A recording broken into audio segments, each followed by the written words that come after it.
seet si un responsable politique ñu koy woowee Mamadou Diouf. Mamadou salaamaaleykum man la présenté. salaamaaleykum chers internautes mbokk TEM TV premièrement maa leen di nuyu di leen jaajëfal aussi ci seet si bi ngeen ma seet si comme kenn ci leader politique yu nekk ci commune Diamaguène Sicap Mbao plus précisément ci département wu Pikine donc bu ma jógee foofu nag kuy nuyoo da ngay nuyu ci commune bi nga nekk boo nuyoo département bi nuyu waa TEM TV da ngay nuyu ci commune bi nga bokk commune Diamaguène Sicap Mbao maa ngi leen di nuyu di leen jaajëfal képp ku ci nekk fi nga nekk jàppal ni saa su nekk maa ngi xalaat nu may def ba sama nuyoo yegg si yow te fépp fu ma nekk maa ngi lay jaajëfal te maa ngi leen di bëggee man awma lu dul commune Diamaguène Sicap Mbao donc wasalaam. merci beaucoup monsieur Diouf bu ñu jàllee ci présentation bi gis nañ ni responsable politique ci niveau PDS. di yëngu ci politique nekk ci département de Pikine précisément commune Diamaguène Sicap Mbao. ñu xool bu yàggul son excellence le président Macky Sall dafa woote benn appel. mu wootee bi mu wootee am ñoo xam ne ñoo nekkoon ci kujje gi ñëw wuy si ko. yow en tant que responsable politique nan nga mën a ban jàngat nga la toll ci union boobu am entre le président Macky Sall ak ku ci mel ni Idrissa Seck ak yenn ñi nga xam ne jot nañu ko suñu gis. waaw sa gis-gis. bon encore di ñëwaat une fois di leen jaajëfal ci question boobu ci xam ni Sénégal dans un premier temps ñu ñëpp ko bokk. donc que ce soit parti au pouvoir que ce soit opposition bi Sénégal ñun ñoo ko bokk te foog naa ne bu nekkee dañu ne ñoo bokk Sénégal donc ñun ñëpp kenn ku ci nekk day xëccoo pour li nga xamante ne def aller vers l'avant ma gis président Macky Sall bon li mu def woote ci opposition bi woo ci waa parti démocratique Sénégal ñi nga xamante ne moi je dis toujours foofu këram la woon donc mu màgg ba am beneen kër mais ñu mu woo ñoom si seen gis-gis ak seen conviction xëy na fu mu toll nii ñoom moo ànd moom moo tax mu woo leen ñu wuyu ji leen te mag yi dafa am lu ñuy faral di wax ku buur woo nga wuyu bu la waxee lu dal sa xel nga def ko bu la waxee lu dal sa xel boo génnee nag na ko buur bàyyi ma waxtaan ak samay njoñ donc man côté boobu du point de vue loolu laa ko amee et aussi tamit di nuyu au passage suma frère yi nga xamante ne donc mag ñoom ñoo bokkoon nekk ci parti bi tey ñu génn dem wuy ji président Macky Sall nekk njaboot Ablaye Wade donc comme Oumar Sarr comme Farba Senghor comme keneen ak keneen seen gis-gis moom moo àndoog à l'heure actuelle gis-gisu Macky Sall moo tax ñu àndi ko mais faut pas oublier quelque chose ñoom ñëpp c'est des libéraux donc c'est des ñi nga xamante ne ay libéral lañ ñoom ñooy mën a ànd donc c'est bon ñi nga xamante ne rek duñu ay libéral war nañ mën a waxtaan fi jamono toll sax bay ànd ndax da nga koy gis à l'heure actuelle da ngay gis ñi nga xamante ne ay gens de gauche lañu woon ñëw ànd ak ay gens de droite donc loolu politique moom moo toll ci 21e siècle fi nga xamante ne donc nit donc ci ay ànd bu mu war a mën a ànd ak moom teewul du yàq dara ci li nga xamante ne yow moom nga gëm. merci beaucoup. bu ñu jógee ci loolu ñu gis ne aussi responsable politique la. day jaadu aussi ñu wax ci situation politique bu commune Diamaguène Sicap Mbao parce que yenn saa yi ñu ci bëri dañ lay gis ngay wàcc ci terrain bi def ay action sociale. te xam nañ ni bon développement wu dëkk bi itteel na la. te nga bëggoon nga wax ñu ban njàngat nga am ci li nga xam ne tey seen ay manquement bu dee am na ci commune Diamaguène Sicap Mbao bu fekkee ne aussi am nga ay solution yoo xam ne mën nga ko partager askanu Diamaguène Sicap Mbao foofu daal di ko am sa xalaat. bon laaj boobu dama ciy kontaan ndax nag nit moom boo ko laajee ci biir këram donc franchement bu la ci mënul tontu day mel ni nekku fa te commune bi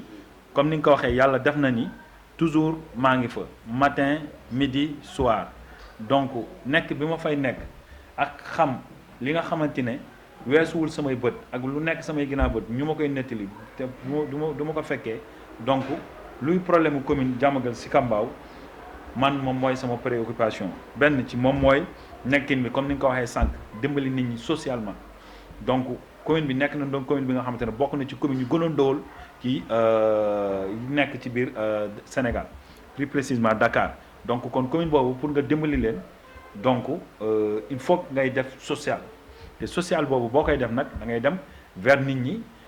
def ko xool xam seen laaj leen seen bëgg-bëgg nga defal leen ko beneen bi moom mooy en toute sincérité ci réalisation yi nga xamante ne monsieur le maire moom moo ngi koy def di ci góorgóorlu ci niveau donc côté boobu bon dinaa xaar ba ci kanam ngeen laaj ma wax leen ci li ma ci gis ak li mu ci gisul mais à l'heure actuelle commune bi soxla na franchement parler président Macky Sall jàppale commune Diamaguène Sicap Mbao parce que commune Diamaguène Sicap Mbao dafa bokk ci département de Pikine te gis naa ni Pikine travaux yu fa am yëpp franchement parler ay travaux yu baax la mais ba léegi à l'heure actuelle que je vous parle commune Diamaguène Sicap Mbao bénéficié gul ci li nga xamante ne moom mooy travaux surtout ci point côté Promoville bi parce que Promoville bi ak lampadaires yi en toute sincérité dafa des ba léegi boo commencé dama lay jox benn paramètre bu gàtt boo commencé à l'heure actuelle ci commune bi fu mu nekk à l'heure actuelle nga jël ko muy Sicap route nationale ci RN1 bi boo ko jëlee di dem vers Fass Mbao di dem vers Raffinelli ba léegi foofu éclairage public bi dafa des nga jël ko de foofu de tëli Fass Mbao bi ba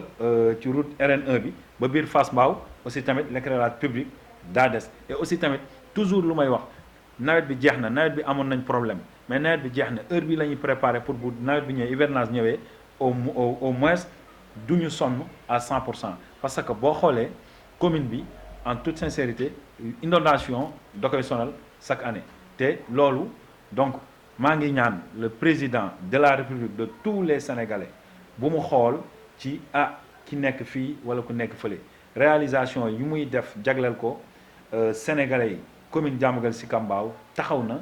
pour laaj wàllam mu defal ko ci njëkk ak teranga donc man loolu laa am lu ma ciy wax à l'heure actuelle. mais avec le budget de 900 millions. voire 1 milliard.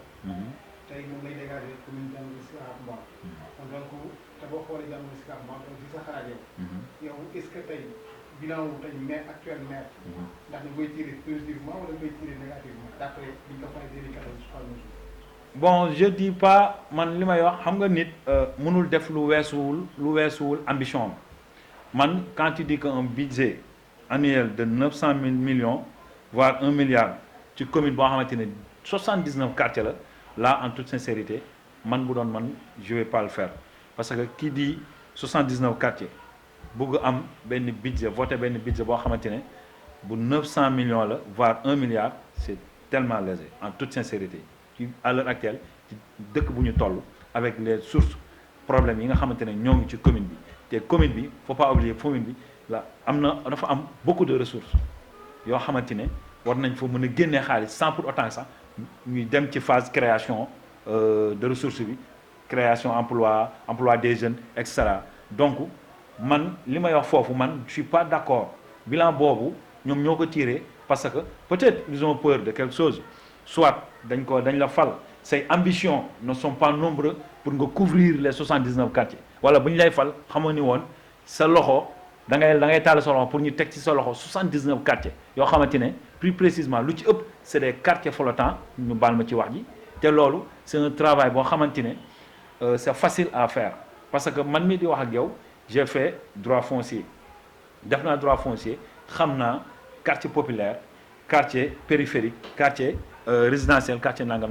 et à l'heure actuelle ñun fu ñu dëkk muy Diamaguène Sicap Mbao quartier yi ci ëpp c'est des quartiers flottants mais mën nañ leen def ba ñu nekk c'est des quartiers yi nga xamante ne quartier populaire très bien organisé ñu génn ci seen titre précaire boobu ñu nekk parce que bu ñu fàtte fekk ñoo ngi nekk ci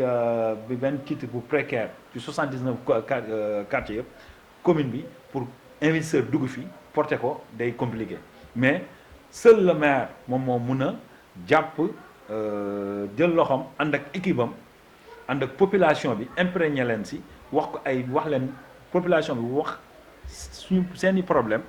moom mu xool li ci mën a ne ak lu mu ci war a mën a def mu porter ko yéeg ci kaw dem toog ak kilifa yi nga xamante ne ñoom ñoo nekk ci kaw donc au point de vue environnement au point de vue social et au point de vue culturel et cetera. donc élection locale c'est 2021. mais est-ce que monsieur Diouf est-ce que pare nag pour doon candidat ci élection yi mel nii. donc man comme nu mu la ko waxee dama nekk ci benn parti boo xamante ne en toute sincérité mooy parti démocratique Sénégal donc te foofu seen yoon seen discipline mayewul nga wax li nga xamante ne pare guñu ci pour wax ko mais lu mu la mën a assurer mën la ko wax toujours que ce soit man que ce soit keneen PDS candidat am ci biir commune bi dina am loolu laa la mën a wax mënuma la wax man la mënuma la wax du man parce que nekkul man maa koy désigner mais parti bi moom bu jotee dina désigner ne Maladji moom mooy dem wala Modou Diouf mooy dem wala Ahmed moom mooy dem te bu demee ku mu ci mun a wax ñu jàppale ko donc. merci beaucoup monsieur Diouf. suñu jógee ci loolu gis nañu ne ces temps-ci avec le phénomène de l'immigration clandestine. daa nekk porteur de voix nekk responsable politique. ñu gis si loolu ndaw yu bëri yoo xam ne dañuy fàq di dem jël gaal yi. jàpp na si foofu la war a mën a baaxee te ñu gis si kon ci ay décès yu bëri. ñu koy naqarlu di jàll seen mbokk ñu xool aussi yow bëggoon xam ban gis-gis nga am ci loolu ak yan ban appel ngay lancer à cette jeunesse. Bon jeunesse bi maa leen di lancer benn mais avant may lancer jeunesse bi bien vrai que nit ku nekk da nga war a wax ak sa njaboot jeunesse bi suñu njaboot la ñun ay jeunesse lañ comme ñun ñëpp ci njaboot lañ bokk njabootu Macky Sall lañ njabootu maire bi lañ donc à l'heure actuelle li may wax que jeunesse bi nañ xool fu ñu nekk xam ni kenn du leen ko defaral ku dul seen bopp mais aussi tamit au point de vue création d'emploi les mairies ñoom nañ jàppale jeunesse bi ñu mun a dugg ci association yi créer ay GIE ñu jox leen société de nettoiement yi nga xamante ne moom mooy quartier yi de un de deux il y a beaucoup de choses yu ñu mën a def nañuy créer dañ koy jël ci ay taxes te boo ñibbisee sa dëkk tu recommences à zéro man mii di wax ak yéen hormis politique cadre laa ci benn société je suis un jeune cadre ci benn société bu ñuy wax transversal muy defal ndoxu sibel di jaay ay matériel piscine et cetera lu muy def bëri na mais borom société bi ba mu koy former ba muy créer société am ay jeunes yu mel ni man yu ma gën a am détermination la ñëw waxal ñu yoroon seen passeport yor seen visa mun a dem en Europe ba à l'heure que je te parle yor naa suma passeport yor naa suma visa mun naa dem Europe mais man en toute sincérité bu may dem Europe vacances saa fay def amoon naa taxawaay bi ngeen am yéen jeunesse bi di dugg gaal en 2004 mais dama mos a déglu benn message bu benn mag dama ñëw di ko tàggu si ne ko te boobu j'avais pas de visa dama ñëw ne ko man de dama bëgg a dem gaal ci jouru Tabaski mu ne ma ah yow de jàmbaar nga yëre bii nga sol rafet nga sa papa moo ngi lay ñaanal sa yaay moo ngi lay ñaanal waaye jàppal ni yoonu ndaw du gaaw ndox mi nag boo fa duggee mun ngaa gaaw a yegg ndox mi nag boo fa duggee mun ngaa bañ a yegg te nit lépp luy ci kanamam yàlla bind ko ci moom dina ko am lenn rek laa lay dénk nga war ko am amal jom am fulla am fay des ci dëkk bi liggéey boo waree am visa nga jaar ko ci yoon bi di nga ko am te leneen laa lay dénk ndaw mu juddoo fu mu juddoo yaroo fa màggee fa bu fa tekkee kenn du ko fa mën a xas te donc dëkk ndaw koy defar boo leen demee bàyyi ñu fi donc dëkk bi du mos a jag man loolu lay message boobu lay lancer jeunesse bi et aussi soit plus fort dara yombul